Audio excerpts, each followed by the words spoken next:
আসসালামু আলাইকুম। সবাই কেমন আছেন? আশা করি সবাই ভালো আছেন।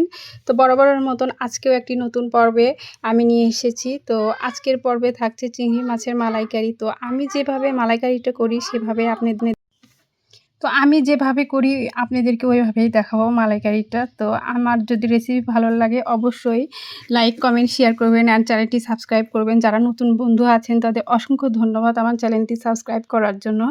তো আমি এই মাছের যে রেসিপি চিংড়ি মাছের এটা আমি অনেক সুন্দর করে করেছি। তো চলেন শুরু করি।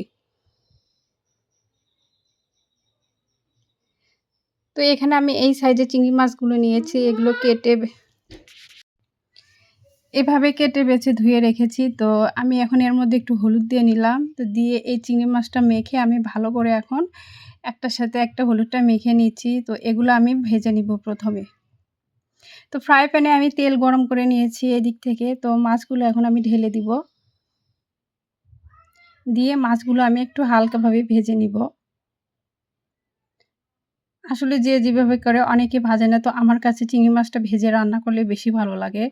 তো এজন্য আমি একটু করে ভেজে নিচ্ছি।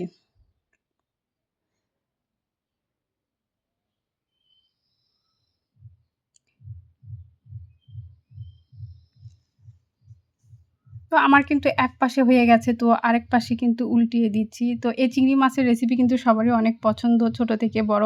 ছোটরা বিশেষ করে বেশি পছন্দ করে চিংড়ি মাছের যেকোনো রেসিপি। তো আমার বাসায় কিন্তু সবাই অনেক বেশি পছন্দ করে। বিশেষ করে আমার ছেলে। তো আপনারাও সবাই এভাবে যদি আমার মতো করে একটু রান্না করেন তো এটাও কিন্তু মন্দ না, খুব ভালোই হবে। খেতেও কিন্তু অনেক টেস্ট হয়। তো একেকজনের রান্নার ধরন এক স্টাইলে। তো যার যেরকম করে ইচ্ছে হয় দেখে আমরা কিন্তু একজনের দেখে আরেকজন এভাবে অনুপ্রাণিত হয়ে অনেক রান্না শিখি, রান্না করি। তো এখানে আমি তেল গরম করে ২ টা এলাচ, ১ টা দারচিনি, তারপরে আপনার তেলটা গরম করে নিয়েছি আর এখানে তেজপাতা দিয়েছি। দিয়ে এখন ভালোভাবে আমি নাড়িয়ে নিচ্ছি। তো এর সুঘ্রাণ একটু আসলে তারপরে আমি এর মধ্যে একটু কাঁচামরিচ ফালি দিয়ে দেবো প্রথমে।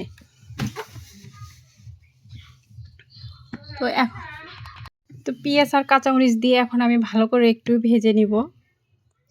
হালকা বাদামি হয়ে আসা পর্যন্ত একটু অপেক্ষা করব।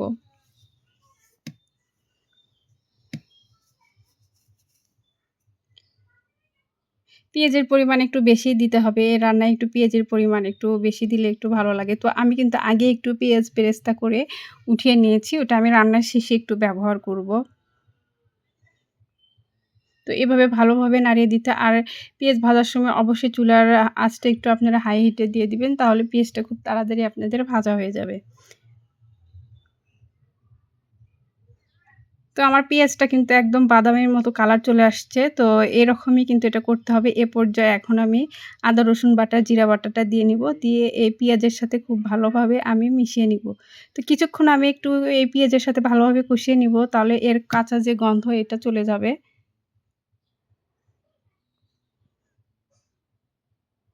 তো তেলের উপরে আদা, রসুন বাটাটা খুব ভালোভাবে আমি ভেজে নিচ্ছি।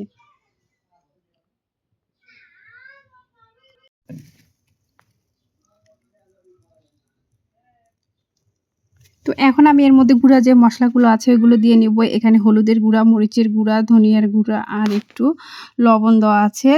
তো দিয়ে আমি ভালোভাবে এটা কষিয়ে নিব। তো এই মশলাটার সাথে কিন্তু খুব ভালোভাবে এটা কষিয়ে নিতে হবে। তো মশলাটা যত ভালো কষানো হবে আপনার রান্নার টেস্টটাও অনেক বেশি ভালো আসবে। একদম কিন্তু পারফেক্টলি রান্নাটা হয়ে যায়। তো এভাবে কিন্তু এই মশলাটা খুব ভালোভাবে আমার কষানো হয়ে গেছে। তো এদিক থেকে আমি একটি মশলা রেডি করব।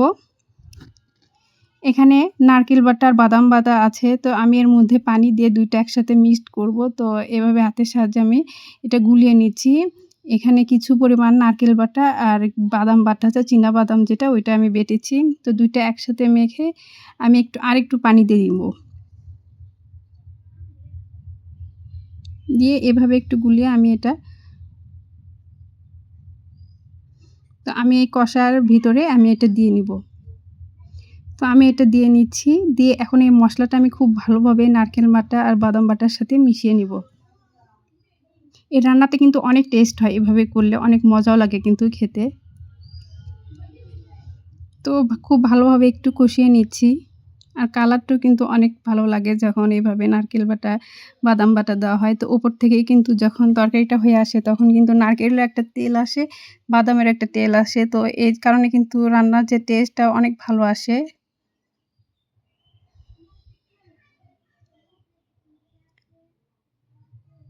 তো মসলাটা কিন্তু আমার খুব ভালোভাবে কষানো হয়ে গেছে। উপর থেকে তেল ভেসে আসছে। মসলাটাও প্রায় তলানিতে লেগে আসছে। এখন আমি এর মধ্যে যে নারকেল বাটা তো দেওয়া আছে এজন্যই দেখেন উপর থেকে তেল কিন্তু একদম অনেক সুন্দরভাবে ভেসে উঠেছে। তো এখন আমি চিংড়ি মাছ যে ভেজে রেখেছি সেটা আমি এর ভিতরে দিয়ে নিচ্ছি। দিয়ে ভালোভাবে আমি এটা কষিয়ে নিব।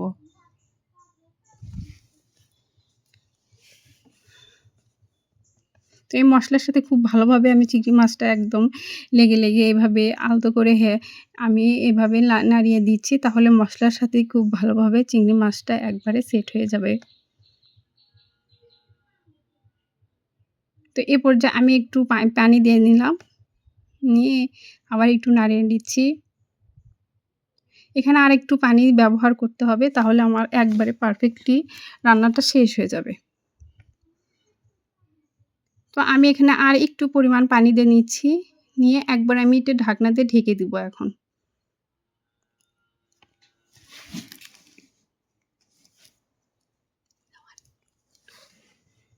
তো ঢাকনা তুলে আমার রান্না প্রায় পানিও শুকিয়ে আসছে। রান্নাটাও একবারে হওয়ার মধ্যে। তো আমি কিন্তু এরকম মাখো ঝোল রাখবো। একবারে ভুনা করব যেহেতু।